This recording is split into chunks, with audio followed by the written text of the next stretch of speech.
तो वहीं जयपुर में जीएसटी संग्रहण को गति देने और चोरी पर अंकुश लगाने के लिए हॉटलाइन की शुरुआत हुई है। केंद्रीय सूचना इकाई CIU की ओर से हॉटलाइन नंबर 0141222003 जारी किया गया है। हॉटलाइन नंबर पर कोई भी नागरिक जीएसटी चोरी की जानकारी देकर विभाग से पुरस्कार प्राप्त कर सकता है। फोन पर आ रही सभी सूचनाओं का जीएसटी अधिकारी सत्यापन करेंगे पहले, शिकायत के बाद और कार्रवाई भी करेंगे। खास बात यह भी है कि इस नंबर पर आने वाली सूचनाओं पर सूचनादाता को विभागीय नीतियों के अनुसार पुरस्कृत भी किया जाएगा। इस दौरान CGST विभाग के मुख्य आयुक्त महेंद्र रंगा से एसोसिएट एडिटर विमल कोठारी ने खास बातचीत की। आपको सुनवाते हैं। देश की अर्थव्यवस्था में अप्रत्यक्ष करों का सबसे अधिक योगदान है। इसमें कोई संदेह नहीं कि अप्रत्यक्ष करों को लेकर चोरी भी काफ़ी ज़्यादा होती है। राजस्थान में जीएसटी चोरी की रोकथाम के लिए एक हॉटलाइन की शुरुआत की है।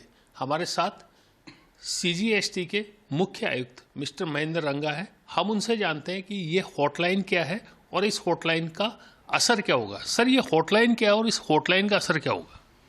हमने आज से एक नंबर चालू किया है जिसके ऊपर टैक्स चोरी, जीएसटी टैक्स चोरी कहीं हो रही हो तो उस बारे में नागरिक सूचना दे सकते हैं।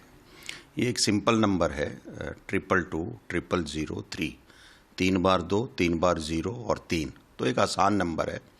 तो बहुत सारे जो नागरिक हैं उनको भी टैक्स चोरी के बारे में जानकारी रहती है।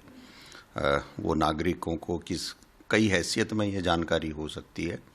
तो अब हम उनसे एक सीधा संवाद स्थापित कर सकेंगे और उससे सूचना प्राप्त कर सकेंगे। सर, ये जो हॉटलाइन शुरू होगा, ये हॉटलाइन की वर्किंग आवर्स क्या रहेंगे? ये 24/7 शुरू रहेगा या मतलब इसके लिए कोई कार्यालय समय का कोई समय तय किया गया? ये कार्यालय समय के साथ ही ये चलेगा। सर, जनरली क्या होता है, सूचनाएं लोग द्वेष में आकर के भी दे देते हैं, तो क्या हर सूचना के ऊपर विभाग एक्शन करेगा? सूचना के वेरिफिकेशन के लिए भी कोई व्यवस्था विभाग ने की है? जो भी सूचना प्राप्त होगी उसका पहले सत्यापन किया जाएगा और सत्यापन के बाद ही अगर कोई एक्शनेबल बात निकलेगी तो ही उस पर कार्रवाई की जाएगी। सर, कुछ सूचनाएं ऐसी होती है जिसके ऊपर त्वरित एक्शन की जरूरत होती है, तो ऐसी स्थिति में विभाग की क्या रणनीति रहेगी? जहां त्वरित कार्रवाई की जरूरत है वहां त्वरित कार्रवाई की जाएगी, पर सत्यापन का जो प्रोसेस है वो हर मामले के अंदर जारी रखा जाएगा। सर, जनरली विभाग में जो कर चोरी की सूचना देते हैं उनकी प्राइवेसी का भी ध्यान रखा जाता है। इसके अलावा कर चोरी की सूचना देने वाले व्यक्ति को अवार्ड देने की भी व्यवस्था है। इसको विभाग किस तरह से देख रहा है और जो सूचनाएं फोन पर मिलेगी उसमें भी क्या ये सारी व्यवस्थाएं रहेगी? जी हाँ, इसमें भी वो सारे नियम लागू रहेंगे। जो सूचना देने वाले व्यक्ति के जो पर्टिकुलर्स हैं, जो उनकी जानकारी है वो गुप्त रखी जाएगी और अगर उस सूचना पर अगर कोई कार्रवाई होती है और राजस्व की प्राप्ति होती है तो नियमानुसार उस बारे में उनको इनाम यानी पारितोषिक भी दिया जाएगा। सर, CGST ने ये जो हॉटलाइन शुरू किया है, इस हॉटलाइन की जो प्रभाव है, क्या पूरे राजस्थान के करदाता इसके ऊपर संपर्क कर पाएंगे या खाली जयपुर के लोगों के लिए ही ये रहेगा?